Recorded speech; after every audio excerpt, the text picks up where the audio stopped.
मोदी ने जितनी भी बातें की उसमें कहीं से कोई सच्चाई नहीं आई। एक बात वो कितनी बार कहेंगे और जो बातें झूठ साबित होंगी तो कहाँ तक आदमी होगा। छोटा बच्चा भी समझ लेता है। मोदी सरकार गेलेलंच आहे ऑलरेडी, फक्त मुद्दा तर 4 जूनला आहे, ऑलरेडी गेलेला आहे। ज्या व्यक्तींनी तो झुटे आश्वासन दिले सर्वांना दिले, हिंदूंना पण दिले, मुसलमानांना पण दिले, सर्वांना देशाच्या लोकांना दिले। कळंबोली शहरातील सेक्टर 5 मधील मुस्लिम बांधवांच्या मशिदीबाहेर दिनांक 10 मे रोजी शुक्रवारच्या पवित्र नमाजनंतर मावळ लोकसभा मतदारसंघातील महाविकास अर्थात इंडिया आघाडीचे उमेदवार संजोग वाघेरे पाटील यांना विजयी करण्याचा निर्धार करण्यात आला। मशिदीबाहेर मुस्लिम बांधवांनी मशालचा नारा दिला। भाजपला देशातून तडीपार करण्याचा निर्धार साऱ्यांचाच आहे। त्यात आज मुस्लिम बांधवांनी भर टाकली। मुस्लिम बांधवांनी महागाई, बेरोजगारी, धार्मिक वाद, 15 लाखाचा जुमला यासह पनवेलमधील भरमसाठ मालमत्ता कर, पासपोर्ट कार्यालय यावर तिखट भाष्य केले।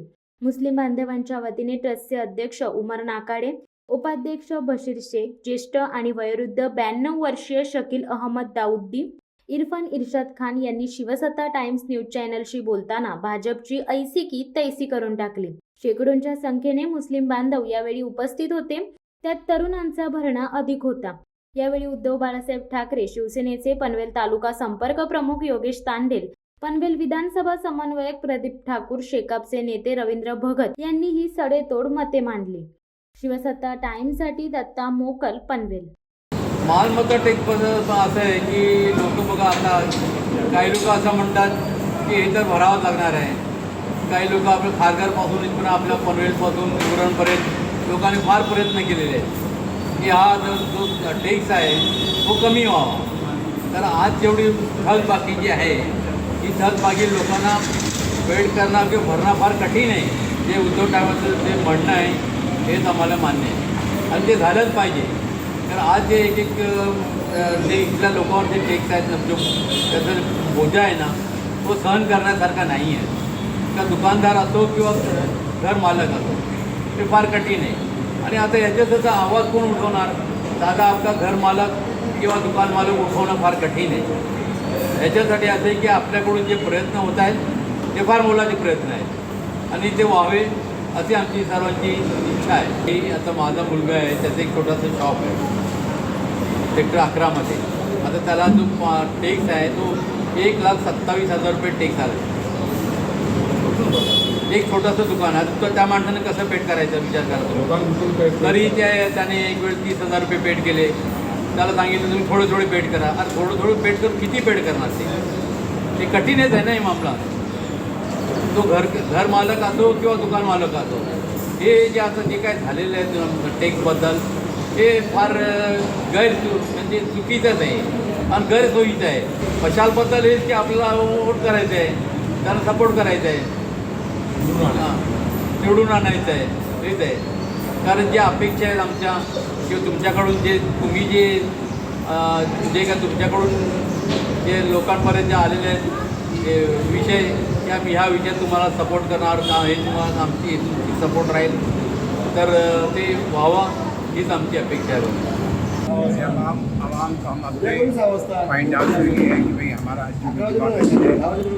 खासतौर से पूजा के लिए निकले और हमारी ये पूरी कोशिश है कि जमहूरियत का हाल रहे और हिंदुस्तान की जमहूरियत में जैसे खाका को बाकी किसी किस्म का इंतजार ना हो, ये हमारी ख्वाहिश।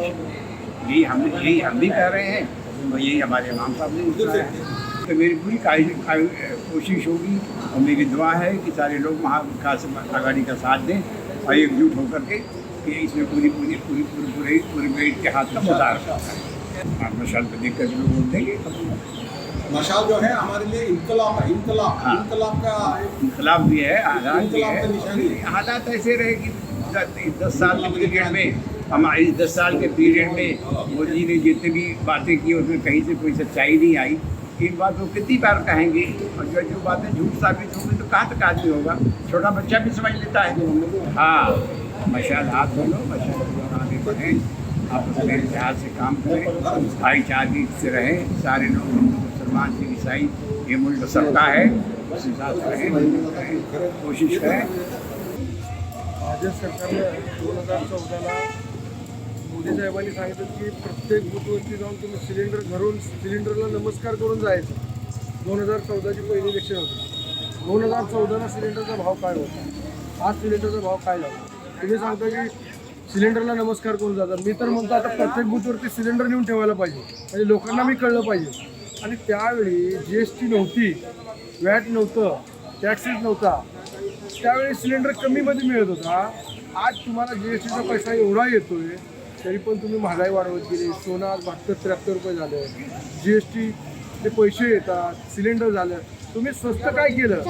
मनमोहन सिंग ज्यावेळी होते त्यावेळी सिलेंडर काय भावात, सोनं काय होतं, डिझेल काय होतं.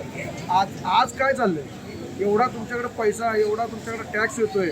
ज्यावेळी GST लागू झाली त्यावेळी अरुण जेटलीने ज्यावेळी पहिल्या वेळेला GSTचे पैसे जमा झाल्यानंतर त्यांनी असं डोक्याला हात लावून बसलेले की इतका पैसा आला की विचारू नका. तरी पण तुमची महागाई कमी होत नाही. महागाई वाढत चालली आहे. 10 वर्षात तुम्ही कमी कुठली गोष्ट केलीच नाही. सगळे महागत चालले. डिझेल, सर्वसामान्य लोक आज सोन्याच्या दुकानात जावा, एक तुकडा सुद्धा घेऊ शकत नाही सर्वसामान्य माणूस. एवढं महागाई झाली. असा आहे मागच्या वेळी जो आहे भरपूर EVMमध्ये गडबड झाल्या. त्याच्यानंतर लोकांमध्ये जागृत झाले. शेकडो अर्ज सुप्रीम कोर्टामध्ये केल्यानंतर त्यांच्यावर दबाव आहे. म्हणून आता तरी अशा पद्धतीने होणं शक्यता फार कमी आहे. पण मी तुम्हाला सांगतो, माझं आता 63 वय आहे. मी पण 50 वर्षापासून निवडणूक पाहतो आहे, इलेक्शन कमिशन पाहतो. पण आत्ताचे इलेक्शन कमिशन जो आहे, chief election commissioner of India आहे, ते एक मोदी साहेबांच्या चपराचीसारखं काम करतो. बरोबर. आता मला सांगा, पूर्वी कम्प्युटर न होता, इंटरनेट न होता, तेव्हा 24 तासामध्ये तुम्हाला कुठली बूथवर कुठली विधानसभा मतदारसंघामध्ये आकडा येतोय. आता 11 दिवस झाले, 12 दिवस झाले तरी फक्त टक्कावारी देतो. म्हणजे मला सांगा, तुम्ही 6 वाजेपर्यंत तुम्ही आकडा देता, त्याच्यानंतर 10 वाजता एक आकडा देता, त्याच्यानंतर मग शेवटचा आकडा दुसऱ्या दिवशीच दिला जातो नेहमी. पण हे 11 दिवस गेल्यानंतर पण आकडामध्ये गोल. म्हणजे लोकांना अजून पण ते मोदी सरकार किंवा त्यांच्यातलं असलेल्या बावल्या सर्व लोकांना मूर्ख समजतात. 100% चीड आहे. त्याच्यामध्ये कुठली जात भेद नाही आहे. 370 कुठं आठवलं, काश्मीरमध्ये आहे ना. काश्मीरमध्ये त्यांचं 5 सीट आहे. एक तर उमेदवार आहे का. 370नी तर काश्मीर, जम्मू काश्मीरच्या बाहेर मतं मागायची, पण तिथं स्वतः उभा राहायची नाही. त्यांचं हिंमत नाही आहे, ताकद नाही आहे. तो पलतो आहे. ठीक आहे. आता सांगतात की तुम्ही 3 तलाकाचे, मग का उभं राहायचं तुम्ही काश्मीरमध्ये 5 सीटमध्ये का उभं राहिलं नाही आहे. तिथं तुम्ही सोडून दिले, वारे सोडून दिले. हिंमतच असा आहे. आमच्या आतापर्यंत तरी आमच्या संजोग पाटील साहेबांची भेटीगाठी झाली नाही, आम्ही अपेक्षा पण केलं नाही. पण आमच्या समाजाची मी आमच्या याच्यामध्ये आम्ही म्हणजे एक दृष्टिकोन पतवास दिलेला आहे. पतवास दिलेला आहे की मशाल हुकुमतच्या विरोधात जो उमेदवार उभा आहे त्यांना मतं दिलं पाहिजे. म्हणजे अर्थ काय, हुकुमतच्या विरोधात म्हणजे कोण, संजोग पाटील, त्यांनाच मतं द्यायची म्हणून. आणि दुसरं तुम्हाला सांगतो, आज कळंबोलीमध्ये साधारणतः 70 बूथ आहे, 75-80 हजार वोटर्स. त्याच्यामध्ये आमचे मतदार, आमची समाजाची 7,500-8 हजार आहे. जास्तीत जास्त मतदानासाठी आत्ता पण आमच्या इमाम साहेबांनी मस्जिदमध्ये आवाहन केले, मागच्या शुक्रवारी पण आवाहन केले. म्हणजे आमचं 100% मतं, एक मतं मोजून मशालमध्ये जाणार आहे. आणि इकडं संजोग पाटलाच निवडून येणार आहे. 100% देऊन 100%. आपलं शुक्रवारचा नमाजचा दिवस असतो. आपले मुसलमान बांधवांनी पूर्णपणे एक निश्चय केलेला आहे, भाजपला तडीपार करायचं आहे. लोकशाहीची जी हत्या चालू आहे आजच्या डेटमध्ये, ते पूर्णपणे संपवायची आणि भाजपला घालवायचं आहे.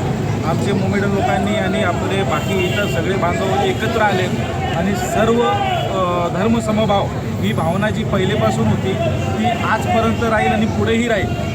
त्या हिशोबाने आम्ही महाविकास आघाडी, शेतकरी कामगार पक्ष, शिवसेने, आपले शरद पवारजी जी राष्ट्रवादी, समाजवादी पार्टी, आम आदमी पार्टी, हे सगळे मिळून एकत्र येऊन भाजपला तडीपार केल्याशिवाय आम्ही खंबीरपणे आपला शब्द देतो की आम्ही गप्प बसणार नाही आहे. आणि यावेळेस भाजपला फक्त महाराष्ट्रामधून नाही तर पूर्ण भारतामधून आपण तडीपार करणार आहोत.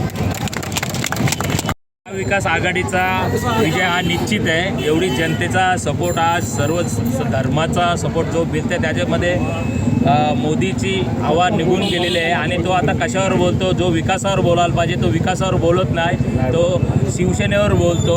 असली सेना नकली सेना, असली राष्ट्रवादी नकली राष्ट्रवादी, हे काही विषय नाही आहेत मुद्दे. तू विकासावर बोल. त्यांनी जर आता विकासावर नाही बोलला ना, त्याला 400 पर नाही, त्याला समुद्राच्या पार पाठवून देणार आहे जनता. आम्ही आज इथे आलेलो आहोत प्रचारासाठी.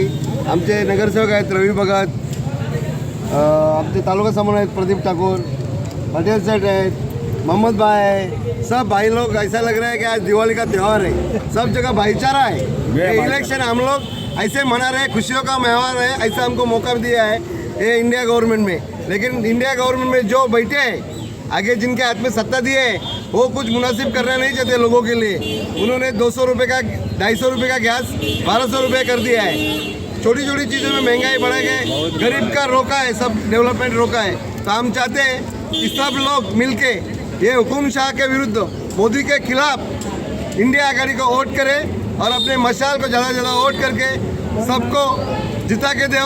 और उद्धव साहब, राहुल गांधी साहब, पवार साहब, इन सब का हाथ मजबूत करो. यही आप सब सबको गुजारिश करने के लिए हम लोग आए हैं. और इंशाल्लाह अल्लाह ने चाहा वही होएगा. आपण पाहिले असेल गेल्या 70 वर्षात हिंदू मुस्लिम सिख इसाई आहे भाई भाई. 60 वर्षात जे गुन्हेगारी नांदत होते, आज 10 वर्षात या भाजपच्या सरकारमध्ये काय घेऊन ठेवलं आहे? कुठे ठेवलं आहे महाराष्ट्र? कोणत्याही ठिकाणी ईडीचे छापे, ज्या कोण आहे म्हणजे खासदार आहे आमदार आहे त्याला तोडफोड करायचे आणि भाजपमध्ये करायचे. म्हणजे इथे भारत देशामध्ये हिंदू मुस्लिम सिख एकदम गुन्हेगारी राहत होते. पण त्या ह्या जातीवादक राजकारणामुळे, भाजपच्या राजकारणामुळे आज देशात अशी परिस्थिती निर्माण झाली आहे का आता ते सांगतात त्या 400 पार, मला तर 200 पार होतील का. ही पण एक शोकांतिक आहे. आजच्या निमित्तानं मी एवढं सांगतो. आणि आपण जे सांगता या ठिकाणी काय, तर आपण मुस्लिम समाज आणि मुस्लिम नाही तर आपण मुस्लिमच बोलतो. या भाजपच्या मुस्लिम नाही तर इतर समाजी म्हणून बोलतो. मी हिंदू आहे, हिंदूच्या बरोबर बाकी समाज लोक आहेत, सर्वजण ह्या भाजपच्या विरोधात एवढं अडचण. मतदारांना आव्हान एवढंच करायला, आपल्यापर्यंत कुणाचा पर्ची घेऊन येतोय की नाही याची वाट न बघता आपण ह्या महागाईच्या विरोधात, आज सिलेंडर 400चा 1200 झाला आहे, डिझेल 50चा 100 झाला आहे, धान्य तुमचा 50-60 रुपये किलोचा जो आहे जवळजवळ 100चे पार दिलेले आहे. आपल्याला वाटतं ही महागाई थांबली पाहिजे, तर आपण आपल्या घरातून बाहेर निघलं पाहिजे. ज्या ठिकाणी महावितरणचा बूथ असेल त्या ठिकाणी तो कुठलाही बूथ असू दे त्या ठिकाणी आपण जायचं, आपली पर्ची घ्यायचं. आपल्याला आज किंमत नाही आहे पण आपल्या वोटिंगला किंमत आहे. तर आपला वोटिंगची किंमत तीच आज या सरकारला बोलू शकते, एवढं आजच्या निमित्ताने नागरिकांना सांगतो. देधडक बेधडक वृत्त देणाऱ्या आपल्या शिवसत्ता टाइम्स न्यूज चॅनलला लाल बटन दाबून सबस्क्राईब करा आणि बेल आयकॉनला क्लिक करायला विसरू नका.